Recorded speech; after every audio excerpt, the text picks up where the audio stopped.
अभिवादन स्वीकार कीजिए ब्रजेश मिश्रा का और आप देखना शुरू कर चुके हैं द डिबेट। बहनों भाइयों, सबसे बड़ा सवाल उत्तर प्रदेश में इन दिनों चल रहा है, पंचायत के चुनाव कब होंगे। एक बात बिल्कुल साफ हो गई है, पंचायत के चुनाव समय पर नहीं होंगे। कब होंगे ये भी नहीं पता, क्यों नहीं हो रहे हैं ये भी नहीं पता, मतलब सरकार नहीं बता रही है। राज्य निर्वाचन आयोग की तो कोई वैल्यू ही नहीं रह गई, सरकार भी स्पष्ट नहीं कर रही कि चुनाव क्यों और कब कराएगी। तो आज हम इस विषय पर चर्चा करेंगे। पूरे उत्तर प्रदेश की निगाह इस डिबेट पर लगी हुई है कि आखिर पंचायत के चुनाव हो क्यों नहीं रहे, और नहीं होंगे तो इसका नतीजा क्या होगा, और नहीं होंगे तो कब होंगे। यही सवाल का जवाब आज डिबेट के जरिए तलाशेंगे। बहनों भाइयों, पंचायत के चुनाव की पंचायत के लिए आज मैंने ये डिबेट आयोजित की है। पिछले हफ्ते भर से दुनिया जहान ईरान के युद्ध और स्ट्रेट ऑफ हार्मूज में उलझा हुआ है, लेकिन उत्तर प्रदेश के प्रधान, बीडीसी और जिला पंचायत, उनका सबसे बड़ा स्ट्रेट ऑफ हार्मूज है पंचायत के चुनाव पर असमंजस। यूपी में पंचायत के जो चुनाव हैं और प्रधानों, बीडीसी, जिला पंचायत के जो कार्यकाल है वो 26 मई को खत्म हो रहा है। 26 मई के बाद वो अपने पदों पर नहीं रहेंगे, यानी 26 मई के पहले चुनाव पूर्ण करा लिया जाना चाहिए था, क्योंकि नया कार्यकाल शुरू होना है। लेकिन बहनों भाइयों, हम अप्रैल के पहले सप्ताह में मौजूद हैं और अभी तक न चुनाव जैसी कोई बात है, न चुनाव जैसी कोई आहट है, न चुनाव की कोई तैयारी है और न चुनाव कराने की कोई मंशा। बयान रोज आ रहे हैं। अब एक नया बयान आ रहा है कि हाईकोर्ट जब कहेगा तब चुनाव कराएंगे। हाईकोर्ट ने चुनाव पर कोई रोक नहीं लगाई, हाईकोर्ट ने चुनाव पर कोई पाबंदी नहीं लगाई है, बल्कि उल्टा हाईकोर्ट ने पूछा कि टाइम पर करा क्यों नहीं रहे हो, एफिडेविट लेकर आओ। और जैसा कि आप जानते हैं कि कोर्ट में एफिडेविट अभी तक जमा नहीं हुआ है, ना डिपार्टमेंट का ना आयोग का। तो जब ये एफिडेविट जमा करेंगे तब सुनवाई होगी, लेकिन कोई रोक नहीं है। हाईकोर्ट के आड़ में छिपने की कोशिश है। चुनाव, कोर्ट ने कब कहा कि चुनाव नहीं करा सकते? कोर्ट ने तो बल्कि ये कहा कि बताओ कि चुनाव टाइम पर क्यों नहीं करा रहे हो, कारण स्पष्ट करो। लेकिन राज्य निर्वाचन आयोग अभी तक कारणों को स्पष्ट नहीं कर पाया। तो जब इस बार मई के अंतिम सप्ताह में प्रधानों का, बीडीसी का, जिला पंचायत का कार्यकाल समाप्त हो जाएगा, तब क्या स्थिति होगी? दो पोजीशन है, या तो नियमों को शिथिल करके 1 वर्ष का कार्यकाल सबका बढ़ा दिया जाए, या तब तक बढ़ा दिया जाए जब तक कि नए चुनाव न हो जाएं। विकल्प नंबर 1 है, लेकिन इसमें बड़ी संवैधानिक बाध्यता, कोर्ट के बहुत से आदेश हैं, ऐसा कर पाना बहुत मुश्किल होगा। हालांकि उत्तराखंड में हुआ था, लेकिन उत्तर प्रदेश की ब्यूरोक्रेसी से लागू होने देगी ऐसी उम्मीद बहुत कम है। तो विकल्प नंबर 2 क्या है? विकल्प नंबर 2 बहुत आसान, मुफीद और सरकार के लिए बहुत आसानी वाला है। प्रशासक बिठा दो। और बहनों भाइयों, ये पूरा मसला उसी तरफ जाते हुए दिखाई दे रहा है। 26 मई के बाद प्रधान जी पूर्व हो जाएंगे, क्षेत्र पंचायत पूर्व हो जाएंगे, ब्लॉक प्रमुख, जिला पंचायत पूर्व हो जाएंगे और अफसर साहब पद पर आ जाएंगे।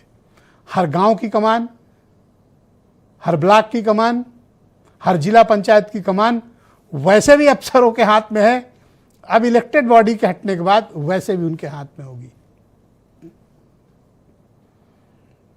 पंचायत चुनाव न कराने के पीछे का मकसद क्या है, या डिले करने के पीछे का मकसद क्या है? बहनों भाइयों, अगर आप चुनाव कराना चाहती है सरकार, तो सबसे पहले उसे ओबीसी को, आयोग को एक दर्जा देना पड़ेगा, ताकि वो रैपिड सर्वे वो करवा सके। जब रैपिड सर्वे होगा, उसी के बेसिस पर आरक्षण की प्रणाली तय होगी। जब आरक्षण की प्रणाली तय हो जाएगी, तब फिर नोटिफिकेशन जारी करेगा राज्य निर्वाचन आयोग। तो ना तो अभी आयोग बना है, तो जब आयोग बनेगा उसकी बैठक होगी, बैठक के बाद वो रैंडम सर्वे करवाएगा और उस सर्वे के पश्चात फिर राज्य सरकार तैयारी शुरू करेगी और फिर राज्य निर्वाचन आयोग नोटिफिकेशन देगा। तो न नौमन तेल होगा और न राधा नाचेंगे।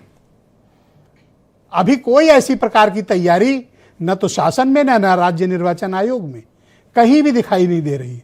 हाँ, एक बात जरूर है, अगर यही सवाल लेकर कोई ओम प्रकाश राजभर जो पंचायती राज मंत्री उनके पास जाता है तो वो पहले कहते थे, जैसा के पटेल बताते हैं कि मतपत्रों की छपाई शुरू हो गई है।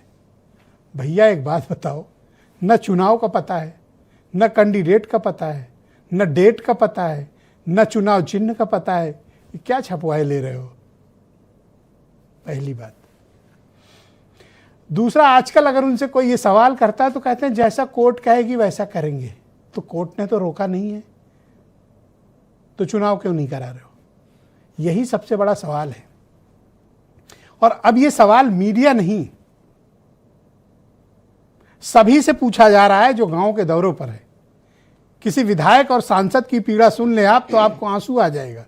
विधायक जी जिस गांव में जा रहे हैं वहीं घेर लिए जा रहे हो, उनसे पूछा जा रहा है चुनाव क्यों नहीं करा रहे हो? तो आज हम डिबेट में भी यही सवाल पूछेंगे, चुनाव क्यों नहीं हो रहा है, कारण क्या है, और अभी नहीं करा रहे हो तो कब करा रहे हो? आज यही सवाल पूछेंगे। आप कुछ बयान सुने। पंचायत चुनाव का मामला हाई कोर्ट में गया है। हाई कोर्ट का जैसा आदेश होगा वैसा सरकार करेगी। भाई हम लोग तो बराबर सो जाते हैं तो बंद कर देते हैं आंदोलन, जग जाते हैं तो फिर चालू कर देते हैं। हम लोग तो 24 घंटा एकदम तैयार रहते हैं लड़ाई के लिए। अब हाई कोर्ट के पाले में है, हाई कोर्ट आज आदेश दे दे तो कराना पड़ेगा। अभी तो टाइम हमको लगता कि कम है, हमको लगता कि नहीं हो पाएगा, क्योंकि अभी आरक्षण का गिनती होना, हमको लगता कि चुनाव बाद में हो तो गिनती उसका आयोग में पिछड़ों का जो है उसमें रिजर्वेशन, महिलाओं का रिजर्वेशन है, तो रिजर्वेशन का कोर्ट वही कहेगा कि बिना रिजर्वेशन के कैसे चुनाव कराओगे, जैसे त्रिस्तरीय नगर पालिका का चुनाव था। तो इसलिए उसके हिसाब से टाइम चाहिए। हमको लगता है अब चुनाव विधानसभा के चुनाव के बाद ही चुनाव होगा। पंचायत चुनाव होंगे तो भारतीय जनता पार्टी का पूरे प्रदेश से सफाया हो जाएगा।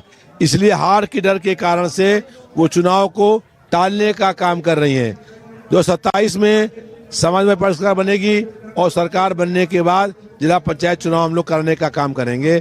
भारतीय जनता पार्टी जिला पंचायत चुनाव नहीं कराएगी क्योंकि उसको हार मालूम है कि उसको हारना है, इसलिए चुनाव को टालने का काम हो रहा। तो बहनों भाइयों, आज की इस परिचर्चा को आगे बढ़ाएंगे। नंद किशोर गुर्जर भारतीय जनता पार्टी के लोनी से विधायक हैं, हमारे साथ कार्यक्रम में मौजूद हैं। फखरुल हसन चांद समाजवादी पार्टी के प्रवक्ता हैं। सुरेंद्र राजपूत कांग्रेस कमेटी के प्रवक्ता। अनिल दुबे राष्ट्रीय लोकदल के महासचिव। के पटेल अपना दल के महासचिव। और ब्रजेश शुक्ला बहुत ही जाने माने पत्रकार। और वीरेंद्र सिंह हमारे नेशनल हेड। आप सभी का स्वागत और धन्यवाद। तो नंद